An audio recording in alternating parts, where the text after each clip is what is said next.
माघ माह में पूर्णमासी का दिन भारतीय इतिहास के सबसे सुनहरे दिनों में से एक माना जाता है। इस दिन महान संत और कवि श्री रविदास जी का जन्म हुआ।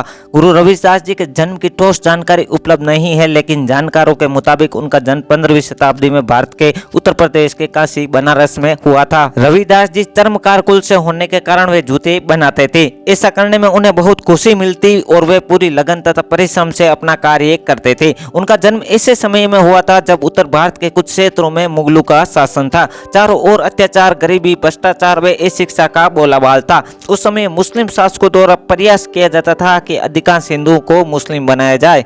संत रविदास जी की ख्याति लगातार बढ़ रही थी, जिसके चलते उनके लाखों भक्त थे, जिनमें हर जाति के लोग शामिल थे। ये सब देखकर एक प्रसिद्ध मुस्लिम सदना पीर उनको मुसलमान बनाने आया था।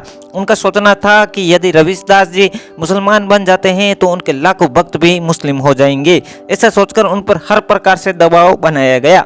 लेकिन संत रविदास जी संत थे, उन्हें किसी हिंदू या मुस्लिम से नहीं बल्कि मानवता से मतलब था। संत रविदास जी बहुत ही दयालु और दानवीर थे। संत रविदास जी ने अपने दोहों व पदों के माध्यम से समाज में जातिगत भेदभाव को दूर कर सामाजिक एकता पर बल दिया और मानवतावादी मूल्यों की नींव रखी। रविदास जी कहते हैं कि कोई भी व्यक्ति सिर्फ अपने कर्म से नीच होता है। जो व्यक्ति गलत काम करता है वो नीच ही होता है। कोई भी व्यक्ति जन्म के हिसाब से कभी नीच नहीं होता। संत रविदास जी ने अपनी कविताओं के लिए जनसाधारण की ब्रज भाषा का प्रयोग किया है। साथ ही इसमें अवधी, राजस्थानी, खड़ी बोली और उर्दू और पारसी के शब्दों का भी मिश्रण है। रविदास जी के लगभग 40 पद सिख धर्म के पवित्र धर्म ग्रंथ गुरु ग्रंथ साहिब में सम्मिलित किए गए हैं। कहते हैं कि स्वामी रामानंदाचार्य वैष्णव भक्तिधारा के महान संत हैं। संत रविदास जी उनके ही शिष्य थे। संत रविदास जी तो संत कबीर के समकालीन व गुरु भाई माने जाते हैं। सभी कबीरदास जी ने संतन में रविदास कहकर इन्हें मान्यता दी है।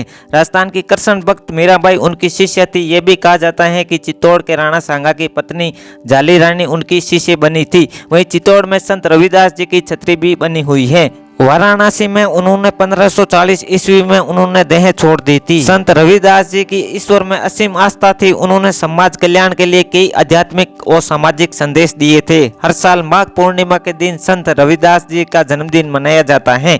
इस मौके पर उनके अनुयायी उनके द्वारा दी गई शिक्षाओं को सुनते हैं या पढ़ते हैं। इस दिन कई जगह पर धार्मिक उत्सव का आयोजन भी होता है। वीडियो अच्छा लगा है तो वीडियो को लाइक और चैनल को सब्सक्राइब जरूर करें। धन्यवाद।